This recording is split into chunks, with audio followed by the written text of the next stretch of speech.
Melanjutkan cerita sebelumnya, di mana Yao Jie mengobrol dengan Ye Xingyun di kedai minum terkait racun pasir yang telah dideritanya. Kemudian Ye Xingyun mengatakan kalau tidak ada orang di dunia ini yang bisa menyembuhkannya. Sedangkan Ye Xingyun hanya bisa menekannya dan memperpanjang umur Yao Jie. Kecuali Yao Jie bisa menemukan bunga iblis gurun yang hanya ada di danau gurun. Ketika mereka berdua sedang mengobrol, tiba-tiba Si Hao menerobos masuk. Dia juga memberikan penghinaan kepada Ye Xingyun karena dia berani berbicara sombong ketika tidak bersama dengan Gudu Dao.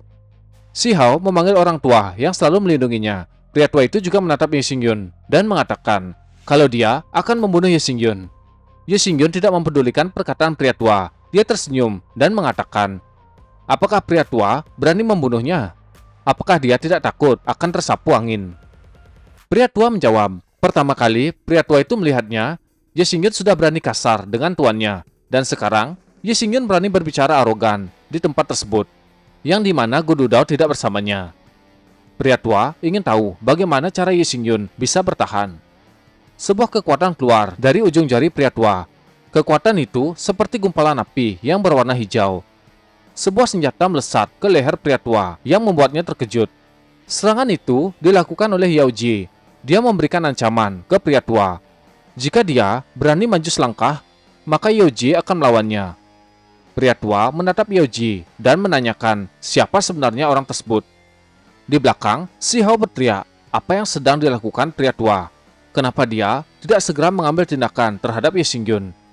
Pria tua mengatakan, dia belum bisa melakukan hal tersebut karena dia merasa kekuatan orang yang berpakaian serba hitam tertutup tidak lebih lemah dari Gudu Dao. Si Hao yang mendengar perkataan pria tua cukup terkejut. Dia tidak bisa percaya. Yao Jie menarik senjata dan mengangkatnya di depan pria tua. Melihat kekuatannya, pria tua tidak menduga bertemu dua pria kuat di tanah kecil benua 8 desolasi. Yao Jie bertanya, apakah pria tua di depannya tidak ingin bertarung? Jika dia tidak ingin bertarung, Yao Jie memintanya segera pergi. Yao Jie juga ingin mengumumkan sesuatu. Kebetulan mereka berdua ada di sini, jadi mereka bisa menjadi saksi. Si Hao dan pria tua tidak mengerti apa yang dikatakan pria berpakaian hitam di depan mereka. Yao Jie berjalan keluar dari ruangan. Dia berdiri di lantai 2, kemudian berteriak, perhatian semua! Semua orang yang ada di sana menatap orang yang berbicara. Mereka menemukan sosok berpakaian serba hitam yang tertutup. Dia memegang sabit Dewa Kematian di tangannya. Setelah memperhatikan, mereka mengetahui identitasnya. Dia adalah Yao Jie. Namun, orang-orang tidak mengerti apa yang sedang dilakukan Yao Jie ini. Semua orang menatap ke arahnya. Yao Jie kembali berteriak. Dia ingin mengumumkan, mulai hari ini dan seterusnya, Ye Xingyun, wakil presiden alkemis, akan menjadi saudara laki-lakinya. Siapapun yang berani berurusan dengan Ye Xingyun, maka dia akan berurusan dengannya. Pria tua yang mendengar pernyataan itu hanya bisa terdiam. Yao Jie kembali berkata, jika mereka berani berurusan dengannya, maka akan seperti gunung di depan mereka. Sebuah formasi muncul di lantai 2. Dari formasi, serangan yang kuat melesat. Tekanan yang begitu kuat terasa dari serangan yang dilepaskan oleh Yao Jie. Serangan itu melesat ke arah pegunungan. Dari dalam kediaman, orang-orang mendengar suara ledakan yang sangat keras. Mereka bertanya, dari mana asal suara tersebut? Seseorang berteriak, sepertinya ada sesuatu yang terjadi di luar. Wajah orang-orang yang sudah berada di luar begitu terkejut. Ada sesuatu yang hebat telah terjadi. Mereka semua menatap ke suatu tempat. Tempat itu adalah pegunungan yang sebelumnya terkena serangan dari Yao Jie. Pegunungan tersebut sudah hancur. Banyak batu bekas ledakan berterbangan di sekitar gunung. Gunung itu bernama Gunung Tiansang. Teriakan terus ditularkan oleh orang-orang. Mereka terkejut dengan kejadian yang baru saja terjadi. Pria tua juga tidak menyangka dengan kekuatan besar yang ditunjukkan oleh Yao Jie. Keringat mulai keluar dari dahi botak pria tua. Itu adalah kekuatan kaisar setengah langkah. Merasa bukan lawannya, pria tua mengajak Si Hao pergi dari tempat tersebut. Begitu pria tua terbang keluar, dia melihat sesosok yang sudah dikenal.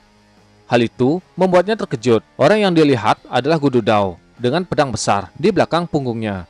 Gudu Dao tidak menyangka, ternyata pria tua ini kembali muncul di sekitar Ye Xingyun. Gudu Dao berteriak kepada orang-orang. Ye Xingyun adalah wakil presiden persatuan alkemisnya. Mereka yang tidak menghormati Ye Xingyun akan berhadapan dengan Gudu Dao. Pria tua terbang sambil mendengus mendengar pernyataan Gudu Dao. Mendengar nama Gudu Dao, orang-orang cukup terkejut. Dia adalah pelindung utama dari Persatuan Alkemis. Mereka tidak habis pikir, dua orang kuat yang berada di puncak benua ini mendukung Ye Xingyun. Dengan dukungan tersebut, orang-orang berpikir tidak akan ada yang berani menyinggungnya. Di lain sisi, Si Hao masih melayang bersama pria tua. Pria tua mengatakan, ada banyak orang yang kuat di antara pemuda itu. Sebaiknya mereka pergi dulu dan tidak perlu terburu-buru berurusan dengan pemuda tersebut. Si Hao berusaha menahan emosinya. Dia adalah orang yang terbiasa mendominasi. Kejadian hari ini membuatnya sangat kesal. Ye Xingyun yang melihat Gudu Dao masuk ke dalam kedai, dia pun bertanya apa yang sedang dilakukannya di sini. Gudu Dao mengatakan, Gunung Tianshan tiba-tiba hancur. Karena itu dia datang untuk menyelidiki. Tapi dia tidak pernah berpikir. Begitu dia sampai, dia mendengar orang-orang mengatakan, Yao Jie ini mendukung wakil presiden Persatuan Alkemis mereka. Melihat kekuatan yang ditunjukkan Yao Jie, Gudu Dao menebak Yao Jie seharusnya berada di ranah kaisar setengah langkah. Yao Jie mengatakan kalau dia hampir mencapai ranah itu. Merasa Ye Xingyun sudah aman, Yao Jie ingin undur diri. Dia berencana pergi ke Danau Gurun, ingin melihat bunga iblis gurun. Apakah bunga itu masih ada di sana? Ye Xingyun mengatakan dia memiliki 9 pil. Yao Jie harus mengkonsumsi 1 pil per hari, yang mana pil itu dapat menekan racun dalam tubuhnya. Yao Jie mengambil pil tersebut dan mengucapkan terima kasih kepada Ye Xingyun. Ye Xingyun tersenyum, kemudian mengatakan Yao Jie memperlakukannya sebagai saudara, dan Ye Xingyun juga akan memperlakukannya seperti saudara. Karena hubungan mereka, Yao Jie tidak perlu mengucapkan terima kasih di masa depan.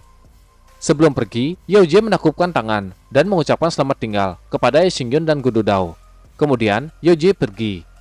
Gudu Dao menoleh ke Ye Xingyun, kemudian menanyakan apa yang dia janjikan kepada Yao Jie. Menurut yang diketahui Gudu Dao, Yao Jie ini adalah orang yang arogan dan jarang melihatnya begitu sopan. Ye Xingyun tidak ingin membicarakan hal itu kepada Gudu Dao. Jadi, Ye Xingyun mengabaikannya. Ye Xingyun mengajak senior Gu kembali ke Persatuan Alkemis. Dia ingin pergi ke pavilion api milik keluarga Gu dan ingin mencoba melakukan sesuatu. Gudu Dao pergi bersama Ye Xingyun. Sesaat kemudian, Ye Xingyun sudah berada di depan pintu masuk pavilion api keluarga Gu. Ye Xingyun merasa jika bukan karena 2 api lainnya dicuri oleh Puet Plim, tiba-tiba roh pedang Xiao Jie keluar. Dia memotong perkataan Ye Xingyun, kemudian mengatakan, jika Ye Xingyun menyerap 2 api tersebut, api iblisnya pasti lebih kuat. Tapi di pavilion api ini sudah tidak ada lagi api yang berbeda. Namun, kenapa tuannya datang ke sini? Roh pedang menebak, apa mungkin di tempat tersebut masih ada harta lain? Ye Xingyun tidak mengetahui apakah ada harta lain di dalamnya. Namun, Ye Xingyun merasa ada sesuatu yang aneh. Kemudian dia melompat, memasuki pavilion. Pedang tanpa ampun milik Ye Xingyun juga melesat, mengikuti Ye Xingyun. Dia kembali bertanya, apa maksud Ye Xingyun? Mengatakan, ada sesuatu yang aneh. Sesampainya di dalam pavilion, Ye Xingyun mengeluarkan api berbeda miliknya. Api tersebut mulai membesar, semakin lama semakin panjang. Api itu berputar, membentuk sebuah portal. Hal itu mengejutkan pedang tanpa ampun. Ye Xingyun mengajak pedangnya memasuki portal. Akan tetapi, roh pedang tanpa ampun merasa ragu. Dia tidak mengetahui apa yang ada di balik portal. Ye Xingyun menanyakan, apakah Xiao Jie itu takut? Roh pedang menjawab, tentu saja dia tidak pernah takut. Ketika Ye Xingyun memasuki portal, sesosok binatang dengan gigi yang sangat tajam datang. Monster itu meraung ke arah Ye Xingyun. Kejadian yang tidak terduga membuat Ye Xingyun terkejut. Ye Xingyun menatap monster yang menuju ke arahnya. Itu ada seekor anjing yang sangat menggemaskan. Anjing itu menjilat pipi Ye Xingyun yang membuatnya sangat geli. Ye Xingyun mencoba menghentikan kelakuan anjing tersebut. Dia menatapnya dan menyadari kalau itu adalah api tertinggi. Terdapat simbol api pada dahi anjing tersebut. Anjing itu terus menggonggong ke arah Ye Xingyun. Ekornya bergoyang-goyang. Tampaknya dia menyukai Ye Xingyun. Xiao Jie keluar dari pedang. Dia menatap anjing tersebut dan mengatakan, apakah itu adalah monster legendaris? Apakah dia bisa berubah menjadi apapun dan melahap api berbeda secara bersamaan? Ye Xingyun mengatakan, anjing itu memang bisa melakukannya. Ye Xingyun juga mengatakan, monster jenis ini umurnya pendek. Umumnya hanya 3 tahun dan paling lama berusia 5 tahun. Ye Xingyun memainkan anjing yang ada di tangannya. Dia begitu lucu. Roh pedang merasa, apakah anjing lucu ini adalah api tertinggi sesuai yang dikatakan tuannya. Merasa anjing itu tidak sehebat yang dikatakan masternya, roh pedang tertawa meremehkan anjing tersebut. Hal itu membuat anjing kecil merasa kesal.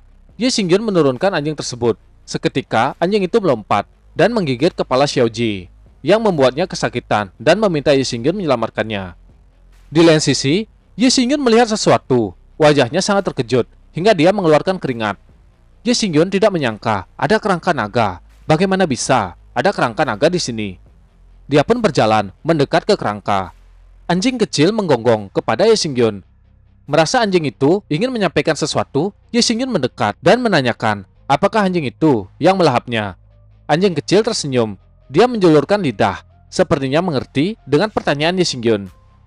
Roh pedang mendekat ke Ye Xingyun. Dia menanyakan, bagaimana mungkin anjing kecil seperti itu bisa melahap naga?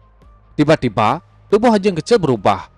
Dari tubuh kecilnya mengeluarkan api yang menyebar ke sekeliling. Seketika, perubahan yang mengejutkan terjadi, yang membuat Ye Xingyun dan roh pedang terkejut. Mereka menatap ke atas dan tidak pernah menduga dengan apa yang mereka lihat. Anjing kecil yang sangat lucu tiba-tiba berubah menjadi naga raksasa. Tekanan yang kuat dikeluarkan dari tubuhnya. Akan tetapi, naga itu masih menggonggong. Akhirnya, roh pedang mempercayai kalau anjing itu telah melahap naga. Ye Xingyun juga mengerti kenapa anjing tersebut bisa bertahan lebih dari 3 tahun. Flame Supreme dapat berubah menjadi naga api. Tetapi, dia tidak memiliki kekuatan dan keterampilannya. Namun, Ye Xingyun mengerti kenapa api tersebut bisa dekat dengan Ye Xingyun. Sesaat, naga raksasa menyusut kembali ke bentuk anjing yang sangat lucu. Ye Xingyun terus memperhatikan anjing kecil. Seolah-olah dia mencoba menggali informasi dalam kepalanya. Jantung Ye Xingyun berdetak. Ye Xingyun berpikir kemungkinan Flame Supreme bisa dekat dengannya dikarenakan api iblis dalam tubuh Ye Xingyun. Ye Xingyun merasa senang dengan hal tersebut. Kemudian menanyakan apakah anjing tersebut bersedia mengikutinya. Dia juga memberikan nama kepada anjing itu. Anjing kecil merasa senang berada di dekat Ye Xingyun. Melihat anjing itu bodoh, Ye Xingyun memanggilnya si bodoh. Seketika, anjing itu tersentak. Dia tidak menyangka kalau Ye Xingyun memilihkan nama yang jelek untuknya. Roh pedang tertawa terbahak-bahak mendengar nama yang diberikan oleh Ye Xingyun. Dia juga berpendapat nama tersebut sangat cocok.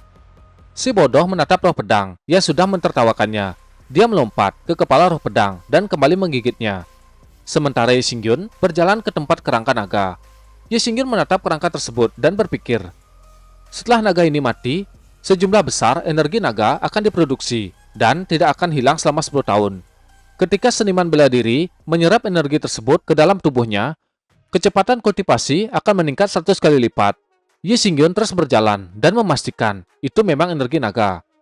Sesaat dia mencoba menyentuh energi tersebut. Perubahan terjadi ketika tangan Ye Xingyun menyentuhnya.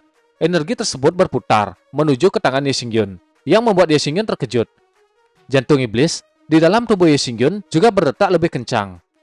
Perubahan dalam tubuh Ye Xingyun mulai terjadi. Energi naga memasuki tubuhnya, menjalar ke setiap bagian. Ye Xingyun merasa seperti di sebuah tempat yang dipenuhi dengan energi. Sesaat Ye Xingyun tersadar karena mendengar suara gonggongan si bodoh. Ye Xingyun menatap dan menanyakan apakah si bodoh ingin keluar. Ekor si bodoh mulai digoyang-goyangkan.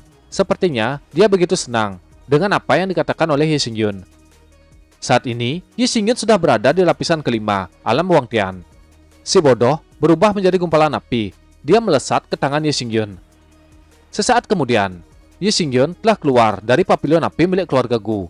Ye Xingyun tidak menyangka si bodoh bisa masuk ke dalam cincin ruang yang ada di tangannya. Tiba-tiba, Gudan muncul di sebelah Ye Xingyun. Dia menanyakan, kenapa Ye Xingyun ada di sini? Gudan sudah mencarinya kemana-mana. Ye Xingyun bertanya, apakah ada sesuatu? Gudan menatap Ye Xingyun. Keterkejutan kembali dirasakan olehnya. Kemudian dia bertanya, apakah Ye Xingyun tidak mengetahui gilirannya bertarung telah tiba? Dengan santai, Ye Xingyun mengatakan, kalau ini masih pagi, kenapa harus terburu-buru? Mendengar jawaban Ye Xingyun yang begitu santai, Gudan sangat terkejut. Kemudian dia berteriak, mengatakan kalau Ye Xingyun telah menghilang selama 10 hari.